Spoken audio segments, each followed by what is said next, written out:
I appreciate you all taking the time to come out. We have the Jacksonville District Corps of Engineers, Colonel Booth, out here to answer questions for the, or at least maybe not answer questions, but be present for the Rivers Coalition. Got to thank the Rivers Coalition constantly, Everglades constantly, all the groups that just go out there, work to bring attention to what's going on with our fight for clean water. And I think the point that I'll make today is I don't think that there is a scientist that could be brought here, whether it's Mark Perry or anybody else. I don't think there is a doctor, a medical professional, somebody in the medical field that could come here and point out the problems that this brings to people's health. I don't think there's an economist that could come out here and point out the financial problems that it causes for the community that would make the Corps of Engineers say, shit, we were wrong. I'm sorry. Sorry for what we did for the community. Sorry for the way it's hurting the economy. Sorry for what it's doing to people's, what it could do to people's health. Sorry for what it's doing to the environment.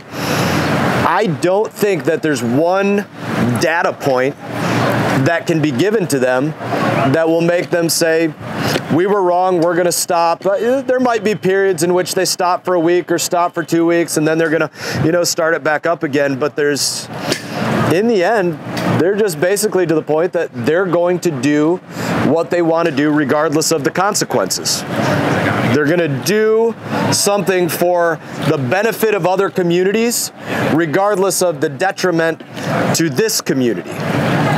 You could have an attorney come here and talk about the injustice of that. I don't think that would be a data point that would stop them. And I guess to kind of close as a formal remark on injustice of this, the Corps of Engineers is the government. And there is no bigger polluter of our community than the United States government. The Corps of Engineers is the biggest polluter of the Indian River Lagoon, the St. Lucie Estuary, the Treasure Coast. Our government. We pay their salaries with our tax dollars. We pay for their projects that are supposed to allow lake levels to come to different levels and stop these things. We pay them. They work for we the people. Government has no power but for the authority of we the people of the United States of America. And they are the biggest polluters of our community. So yeah, I'm pretty upset about it. As we've dealt with this before. Happy to answer any questions you have. That's what's on my mind. Congressman, I'm detecting a sense of resignation to this. I mean, what is left to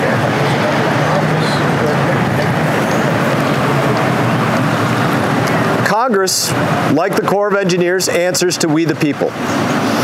And to give you examples of things, anything that you all could think of or that you've heard us all voice over the years, they can be done. They can be written into law. The problem is the special interests that go out there and they say, listen, if Congressman Mast writes a bill for the Water Resource Development Act related to Lake Okeechobee, we're the sugar industry. Don't vote on that unless you run it by us first. Because we don't want anything to mess with the levels of Lake Okeechobee, regardless of how much it hurts the St. Lucie, the Kalahatchee, the Everglades. We don't want that to happen, so, don't vote on that if there's anything related.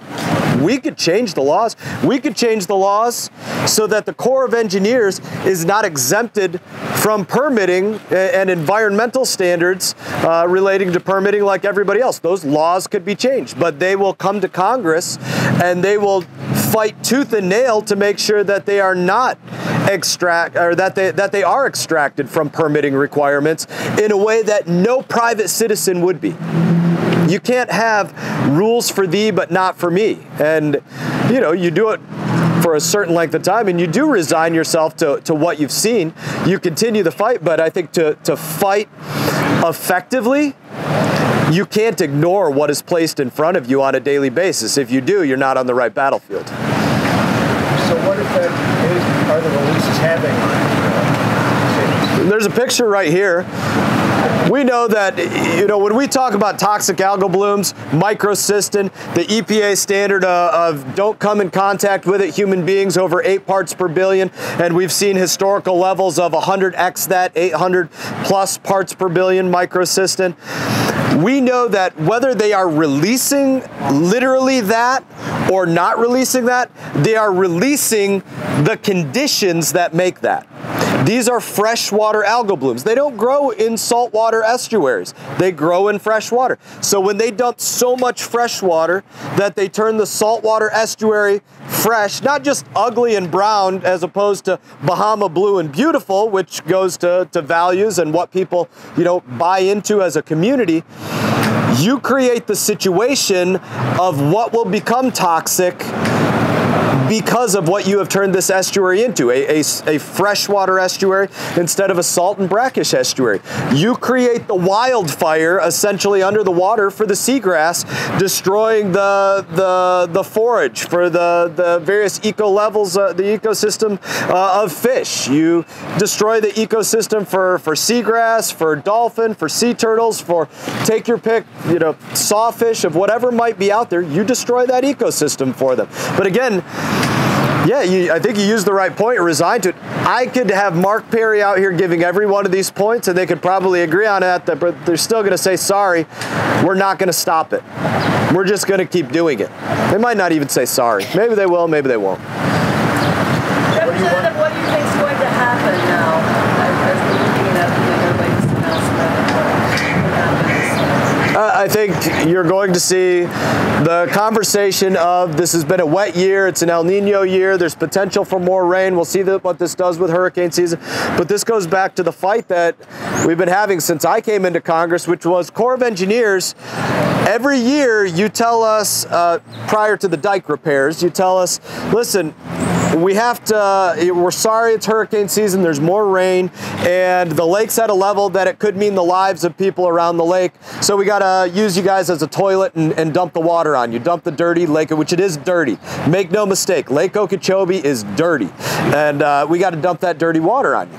And so we started coming to saying, well, listen, if you need more room in Lake Okeechobee, why don't you start lowering the levels of the lake in the winter months before it gets to hurricane season? And that's something that we worked effectively doing. And it's something that there is a right time and a place for it. And the Corps came to the community this time and said, we're worried about toxic algal blooms this year, so we want to start, the lake is high, number one, and we're worried about them, so we want to start dumping water earlier. I can understand that. I understand the rationale behind it, because it's different to dump phosphorus and nitrogen-laden water than it is to dump green guacamole, microcystin-filled water. It's definitely a different scenario, but we're getting into this cycle for them where they're creating a new habit, like they've done the last couple of years now, where they're saying, hey, we're worried about algae in the summer, so now we're going to dump more on you at this time of year, instead of getting the Everglades every bit of water that they need, the Kalahatchee every bit of water that they need, not to the point that it's into harmful discharges. And they will acknowledge they were not holding water north of the lake in the way that they could. They were discharging a significant amount of water out of the chain of lakes, leading into them starting up our discharges here. They were trying to lower lakes up there. So they were saying, hey, we're trying to lower the lake, but we're actually dumping more water into the lake from the north. It doesn't add up to an honest situation, and we are the ones that unjustly pay the price for other communities to have benefit. That can't be it. So what should they do? You're saying they should release nothing at all to the The Kalahatchee doesn't deserve injustice either. They're different. We are artificially connected. There was not a natural connection from Lake Okeechobee into the estuary here. That's entirely artificial, entirely man-made. Kalahatchee is naturally connected. They require, let's say, 1,500 cubic feet per second of water going into there on average per year for the good ecology of what they want for good ecology. It might not be exact that, but let's just say it's around that, right? And they will constantly, year after year, not get the amount of water that they ask for because the Corps of Engineers is trying to artificially hold Lake Okeechobee high. They're trying to hold it artificially high. The Kalahatchee doesn't get what they want, and then in the summertime, they get way more than what they want. So they'll get screwed twice a year, and we'll get the same thing. We'll get way more than what we want, which is we want a goose egg. We don't want any water over here because of that artificial connection. But again, it's all to the benefit of one industry. The Everglades won't get what they request and want for to hold Lake Okeechobee artificially high. I'm not sure I follow. What are you saying they should do? What should the Army Corps do regarding you saying? Send water to who wants water when they want water, all year round. Instead of not sending the Kalahatchee the water that they want, not sending the Everglades the water that they want, so that the Corps can keep the lake artificially high.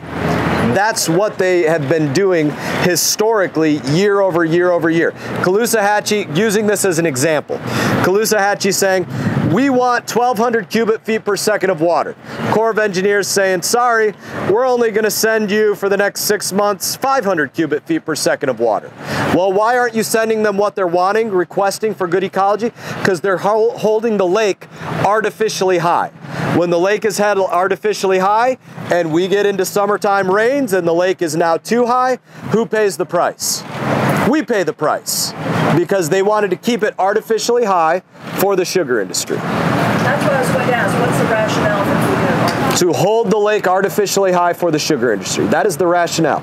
That is it. That is the buck stops there. That is the end all, be all of why Lake Okeechobee gets held artificially high, is so that the sugar industry can have their, they measure water, the South Florida Water Management District, they measure water with a unit of measurement called MGY, which is million gallons per year, right? So 1 doesn't equal 1 gallon, 1 equals 1 million gallons. So they get something like 800,000 million gallons a year permitted to them, and every foot on that water on that lake is roughly 150 billion gallons of water. So do the math on how much water they get held for them. Most years they don't use half of that, but it's held artificially high so that they can get what they want. We pay the price when there's too much water. The Everglades pays the price. The Kalahatchee pays the price. They get whatever they want. And we could go off on this in other places too. Mark Perry is the best person to speak about this in terms of the quantities of water that go into the stormwater treatment areas south of Lake Okeechobee that take the water off the lands of the ag fields instead of taking the water off Lake Okeechobee to clean that. That's a whole nother topic of conversation, but it's just another important point in it. So basically, you're saying there should not be releasing any water in this direction. One way or another, there should be no releases into this. There has to be a policy in government that you do no harm.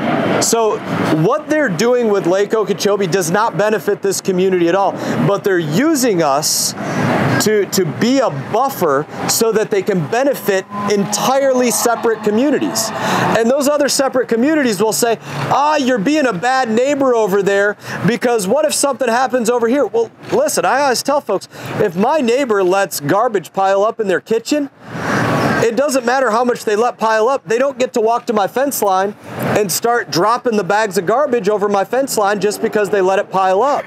There's never a rationale to do that. But that's the government Corps of Engineer rationale. We let too much of the garbage water build up here, and now we're sorry, but we got to dump it into your community. That can't be an option. You got to find another way, but this way is not it, because you're putting other people in the positive, the plus column, the benefit column. We're not even at the break-even column, the neutral column. We're down here in the negative. You got to at least get us to break even before you start doling out benefit to everybody else. So you got to do no harm, number one. Anything you can do at this point? I'm obviously very emotional and upset about this. Constantly, because they are crapping on our community, and they do it in impunity. And that's worth being upset about. It is literally an injustice, and injustices are worth being upset about. They're worth emotion. And what can be done about it? We come up every 2 years on the biggest bill that I work on, which is known as the Water Resource Development Act, which is what I work on the Committee of Transportation and Infrastructure and the Subcommittee of Water Resources and Environment. And we will put a host of things in there that will say no discharges to the St. Lucie, no discharges if it's greater than 8 parts per billion microcystin. Corps of Engineers can't exempt themselves from environmental standards of permitting. You name it, we will add those things to it. They will not get passed. They will ultimately get bipartisanly voted out of that bill and not be put forward, and that goes to the Corps of Engineers will not advocate for those things to happen. They will advocate against those things happening, and probably even more strongly than that, the sugar industry will advocate against those things happening. Hey everyone, thank you for watching this video. If you enjoyed the video, please click like and subscribe. I will be back on YouTube with more exclusive content, so stay tuned.